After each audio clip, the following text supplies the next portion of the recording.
Oh my goodness, here we are, me and the 5 idiots. We are continuing our new series, Marvel Monday. We're watching all 23 MCU movies in the order they were released. MCU number 8 is Thor, The Dark World from 2013. This is number 2 in phase 2 of the MCU. Here with me is Amy Goldman, like me, a newbie, and Joel Fenster, who think this movie is actually number 2. Yeah, sure. And Mark Gartner, who is our, right? And Mark Gartner, who is our boobs man.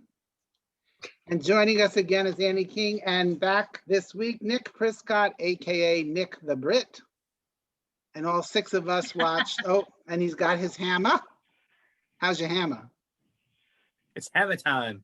All 6 of us have seen this one, right? I mean, Amy and I actually watched it today, right? Yeah. Okay, and we're going to start, as always, with last week's after credit sequence, which was just cute and really nothing teased, right? It was just cute, right? Right. Yes. Yeah, okay. Okay, let's go to Joel. Joel, this is your least favorite of the 23. No, not anymore. Okay. Since we've been doing this, what I realized is that my least favorite at this point is probably The Incredible Hulk. Oh. Because it dawned on me in a strange way. We were also watching The Inhumans, which is a terrible ABC TV series from the MCU. Yeah, you watch lots of terrible TV. Oh, I do. I love watching terrible TV, but it dawned on me that it's terrible because it's irrelevant at the end of the day. And The Incredible Hulk to me is now an irrelevant film. There's nothing in it that carries over aside from the character. I mean, even the actor is different.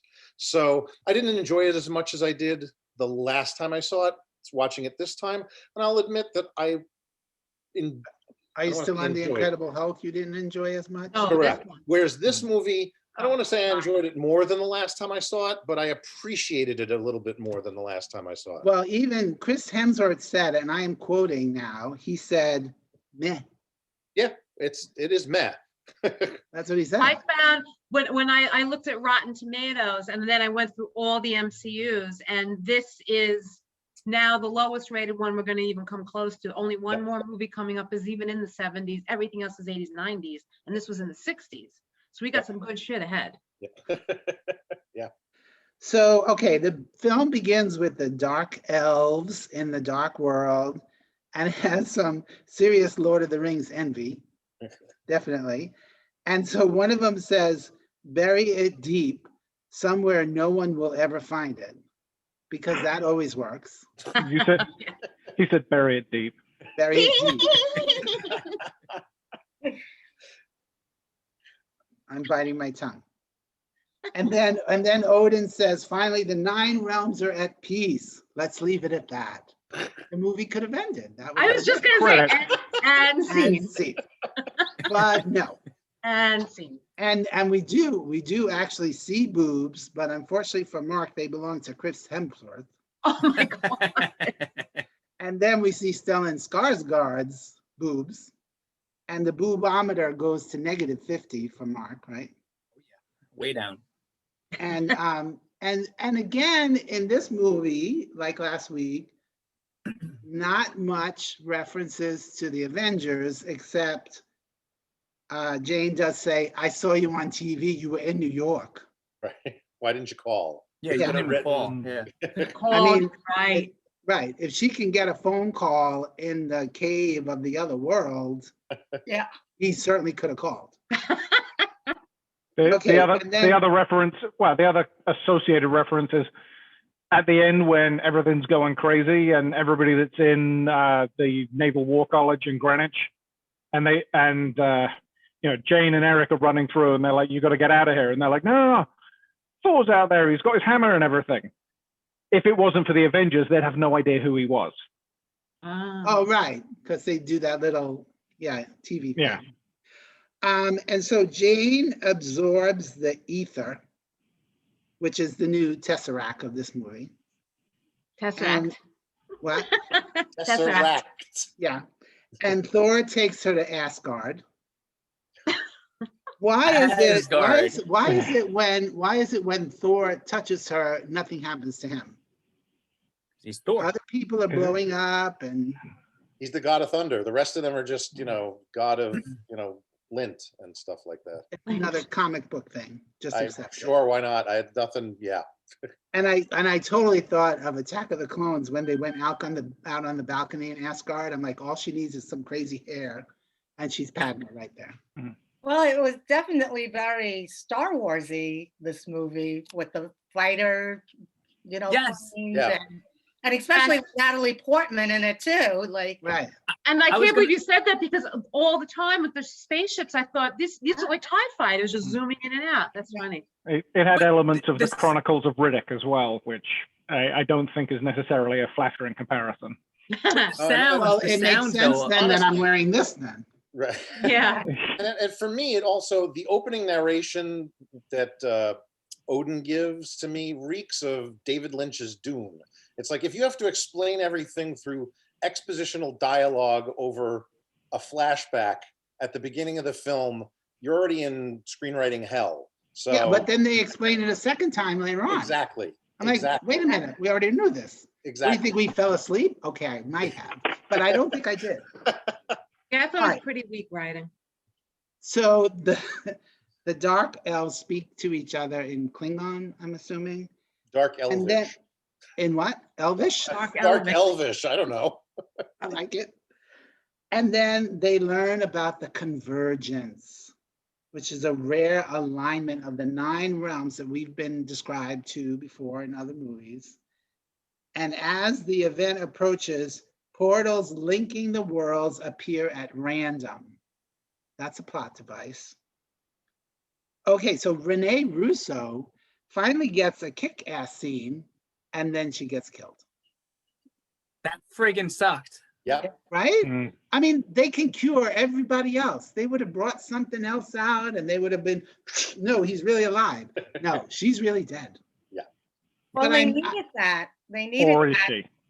No, They- I definitely think, I think one of the good things about this movie is that whole family dynamic. And I think her dying was probably one of the best things in this movie.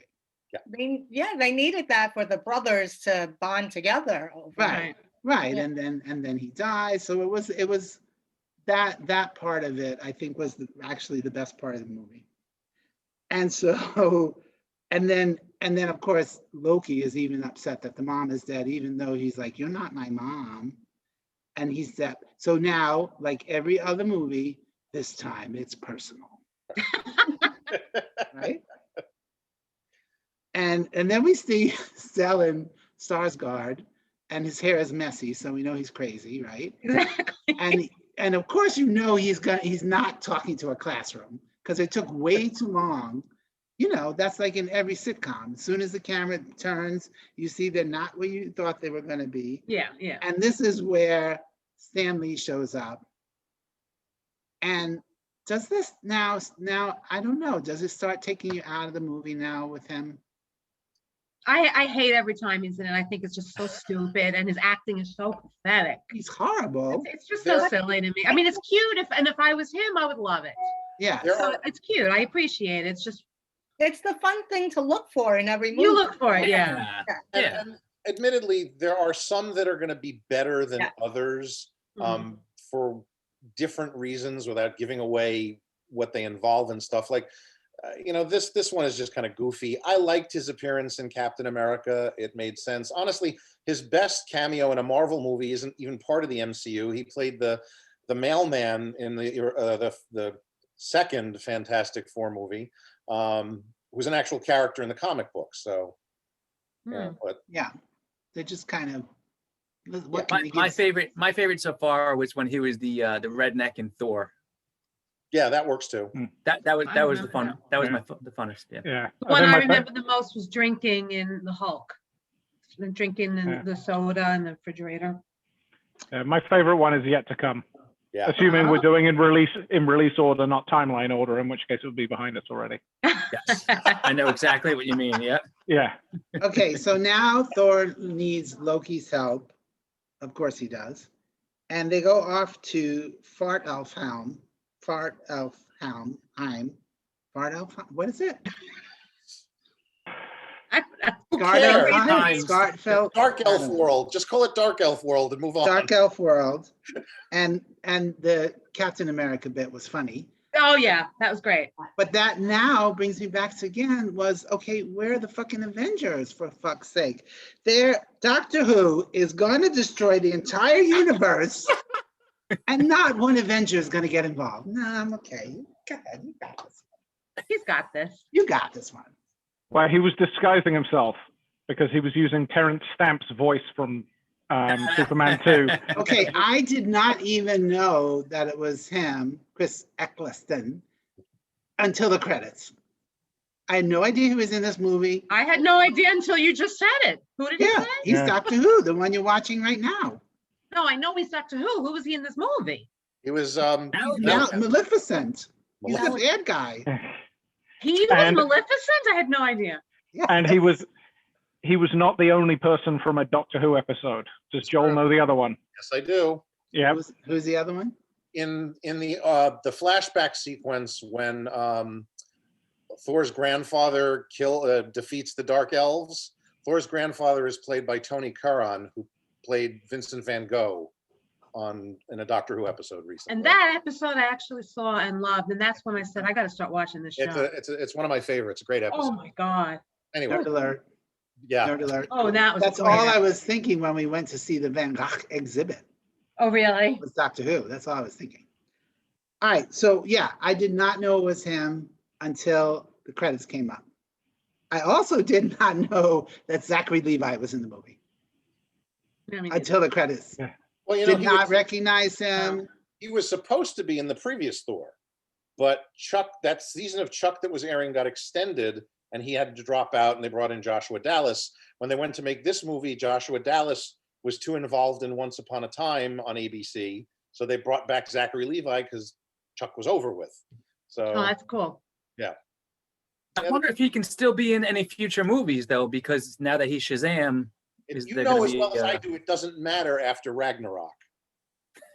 Yeah. Nothing matters anymore. No movie is as good as Ragnarok was. For other We're reasons. getting spoiler alerts now. Yeah. I know, but I just love that movie. All right, so we have that touching, lovely scene where Loki dies and they're brothers once again. But wait, he's really alive. There's more. And he's impersonating Daddy Odin. And so where is Odin then? We don't know. yeah, I don't know either. I don't think the writers knew. Yeah. That was Okay. great though at the end, if that's what you're talking about at the very end. Okay, so Joe, were there any Doctor Who references? I mean, the only one that I thought was, and I'm silly going now thinking about it, Frigga does say, "Who are you?" Who? Yeah, but just because they use the word "who" in the show. Yeah, really. That There's doesn't count. No, that doesn't count. And honestly, I as much as I love Christopher Eccleston in almost anything, he is completely underutilized, utilized terribly.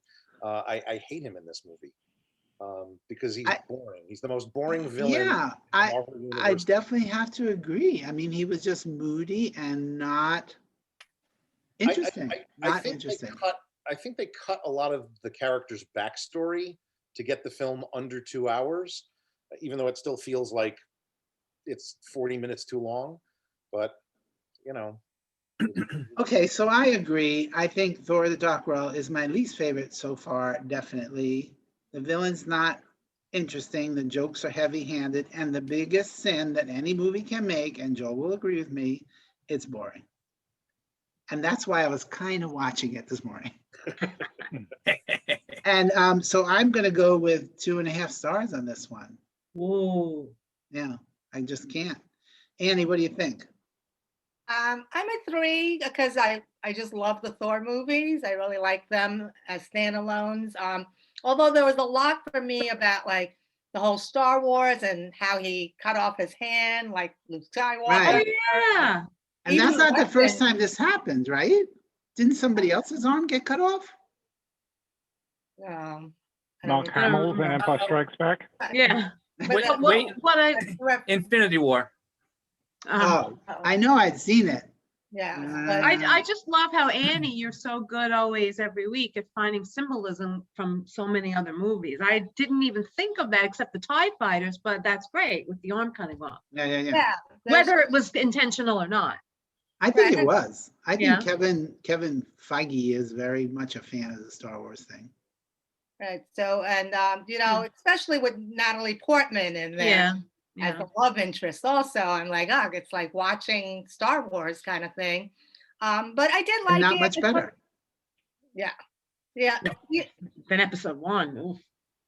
The other thing that I thought was was like these 4 rods that are ancient Earth technology is going to be able to destroy him. Like nothing else can destroy him, but Sure. these 4 little rods, 3 rods are going to do it, you That's the know? whole- And- Maybe they're made of kryptonite. It's the Independence Day fallacy. A MacBook can connect to an alien spaceship and Right. disable it, so. yeah, so that was a little far-fetched, you know, like, you know. Yeah, but you know, Annie, in the comic book world, you just have to accept these things. Right. Yes. And I can accept a lot. I literally can accept a lot, and I enjoy watching those kind of movies. But that was like a little like, you know, you couldn't think of anything else to destroy him, but still I liked it. I'm giving it a 3. Okay. Nick?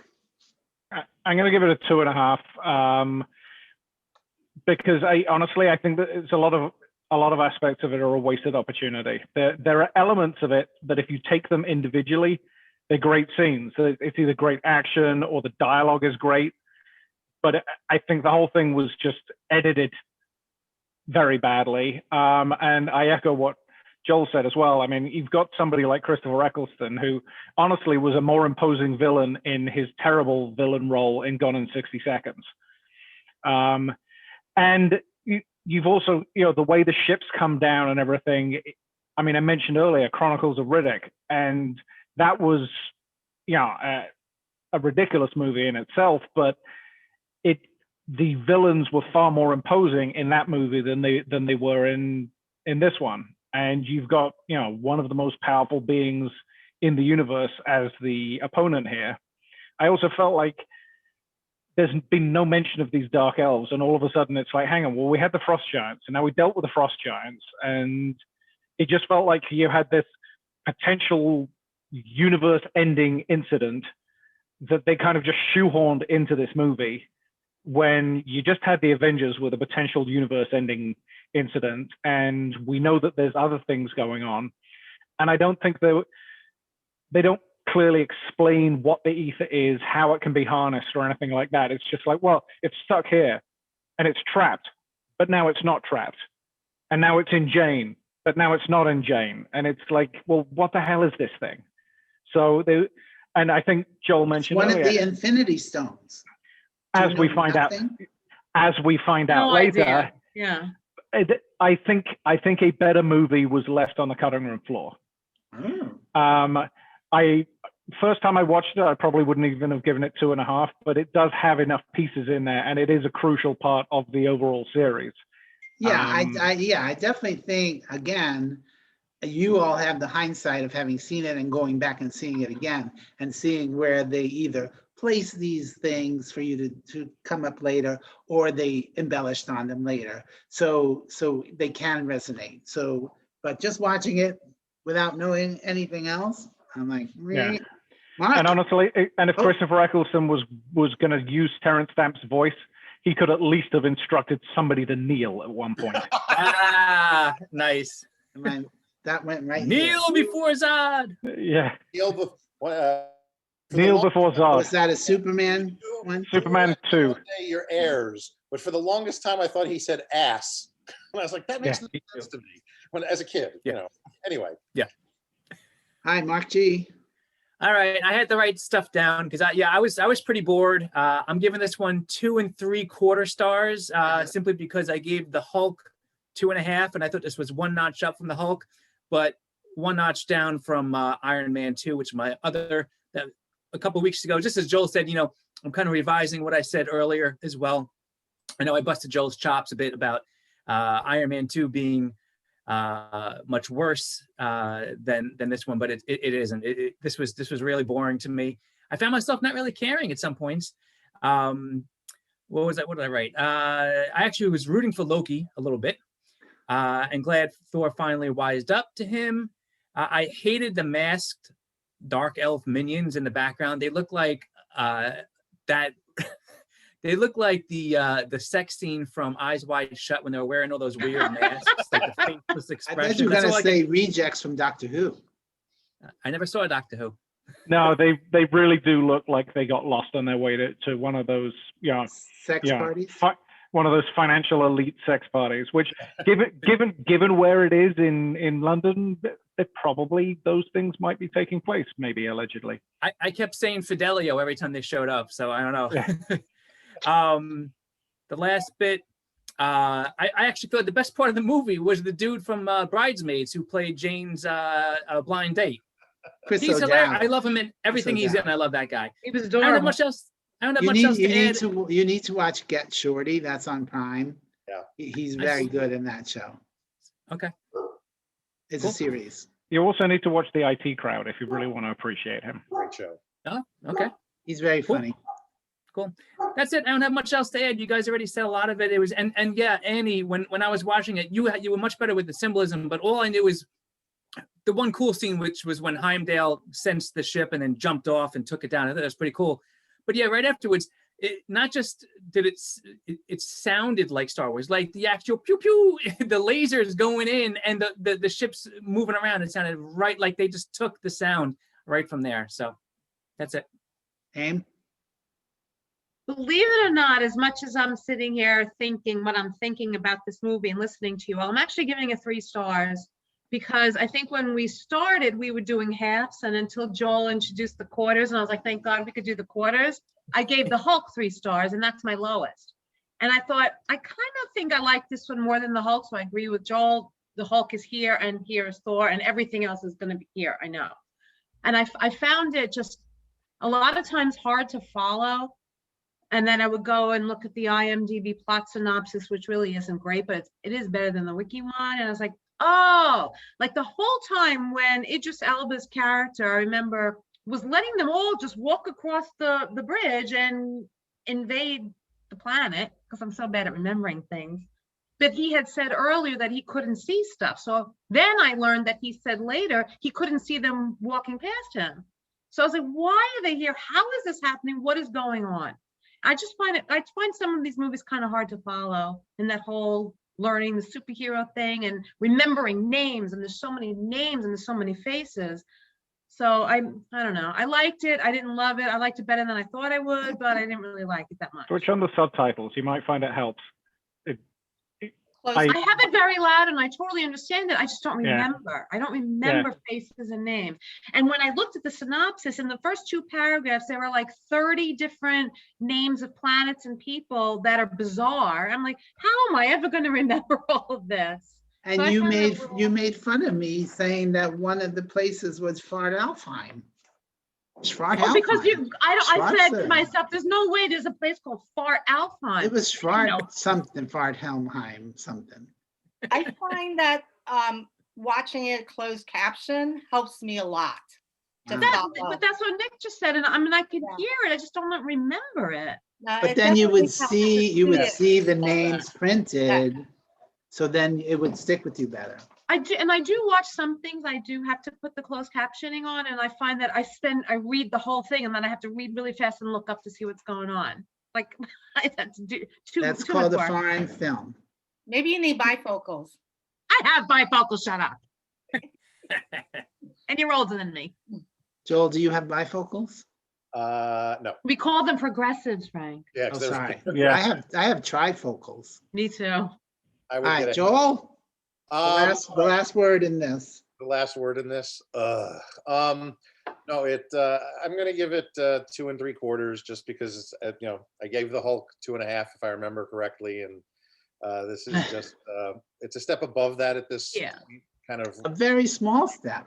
It is a Maybe very you should small- go 2 5/8. I don't want to get crazy with this.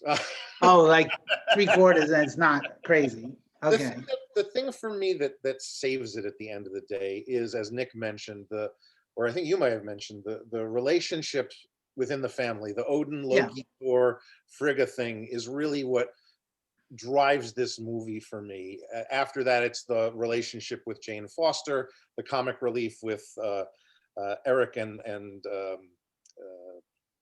I'm blanking, Darcy and her intern and Chris O'Dowd. and wasn't there a different intern in the other movie? No, there was no intern in the other movie. Darcy was There the Darcy, intern. wasn't- Darcy wasn't is there the a- intern. Wasn't there a third person Darcy. with them though? Not in the other movie. Was that the Eric, professor? Jane, and Darcy. Yeah, it was No, Darcy. I thought there was a third person and then, um, Jane, Darcy, and Eric. And I think- hope we're done with Darcy. She just annoys me. WandaVision. So, Oh. yeah, WandaVision. and she's great in that. He is great in WandaVision. Is it Kat Dennings in that too? Mhm. Oh, wow. I think the biggest problem this film has is it wants to be a bigger movie, and for whatever reason, it can't be. And there is a movie somewhere on the cutting room floor, as Nick said. I think that a hero is really only good as his villains, and his villains here they're boring. There's nothing to the Dark Elves that makes them interesting. I don't understand what their beef is with anybody. I'm not sure what Christopher Eccleston is trying to do other than destroy the universe for some vaguely bizarre reason. well, here's a thing I want to put out there. It's like, you know, when the Marvel universe started to hit, then they were on this snowball down a mountain. Yeah. And they're like, we have to turn out 2 movies a year. We got to turn them out. So I think this one got caught in the snowball a little bit. It was like, we got to do another one. All right, this one's kind of done. We'll figure it out when we get there. And they just did not get there. There's definitely that factors into things. I also think that the director is not really, up until this point, you've kind of had names of sorts that, you've had Jon Favreau, you've had Shane Black, you've had Joss Whedon, you've had Kenneth Branagh, you've had. And who is Alan Taylor? Who is he? Exactly. He's done some great TV work on HBO, Sopranos, Game of Thrones. Yeah, you know why? Because everybody read the script and went, no. Well, I mean, Patty Jenkins was actually originally in the running, and she could not agree with the direction that Marvel wanted to go with, so she dropped out. Exactly. She's like, I'm out. But you can tell because there's too much repetition in the film. We already talked about the fact that opening Odin narration is then repeated later by Odin when, oh, Jane's been infected and this is where it comes from. And it's not just that, it's even, discovering that Eric Selvig has been at Stonehenge and he's running around naked with his big poles. And that comes up It twice. comes up twice for no real reason. Yeah. So you could have easily cut another, 5 or 10 minutes from this movie and it still would have felt 4 hours long. And then, all right, I'm not gonna go on. Okay, Okay. so Anyway. I think that's all I have to say about it. It's better than the last time I saw it, but it still really isn't a good movie. right, because it resonates now a little bit more because the first time you saw it. Exactly. Is this only the second time you've seen it, Joel? No, I have. Okay. I've probably seen it about 5 times now. It's just that this time it actually got better. I Maybe. could not imagine seeing any of these 5 times. Okay, so anybody else have anything else? No, okay, so the I'm just gonna post-credit mention What? I was going I was just post-credit. gonna say. Oh, never mind. I'll wait. No, till it the was end. what was for you, Mark? I thought we were gonna end right there. All I was gonna say without giving spoilers is that this week we're at the bottom of the mountain, and next week is the top of the mountain. So Yep. it's gonna be a nice surprise for next week. All right, And so the next week is Captain America, the Winter Soldier. Okay. One of Joel's favorites too, right? And it's streaming on Disney if you want to watch it before next week. So post-credit sequence, they bring the collector ether. And because you can't keep 2 Infinity Stones together, everybody knows that. And they already have the Tesseract, so they're like, oh, we can't have this one too. And wait a minute, did Captain America? Did we already know that they were Infinity Stones? I'm not sure if I'm just remembering because I already saw Infinity War. No, I think the big reveal was by the collector when he says, "I need Okay. five Right. stones to go," or whatever it was. Yeah. Right. Okay. So that's the first time we've heard that. Yep. And Wasn't it this movie that they mentioned? I'm not sure if I'm correct, but like the powers and then the rest are in stones. Yeah, Like I think that's Yeah, I think that's in this movie. Right, I remember, I've like- seen it Yeah. 5 times and I still don't remember. yeah, right, the ether has that power, but the rest are in stones. right. Wow. Yes, I Right. think you're right.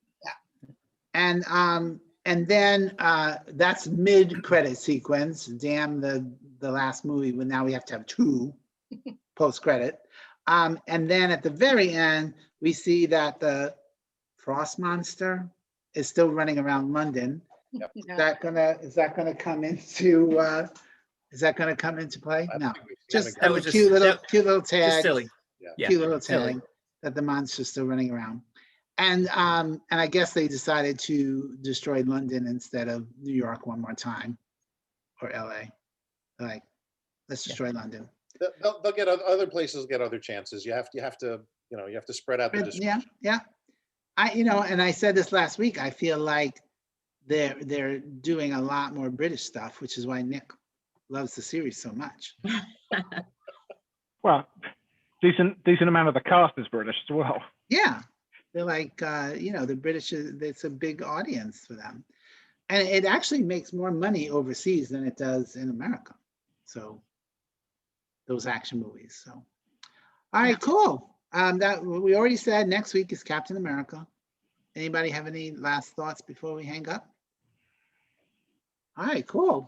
Thank Just you. Frank, the Yes? next movie, try and watch it before Sunday morning What difference Why does is it that? make? because it's worth it. It's worth settling in and actually enjoying it and not watching it for homework.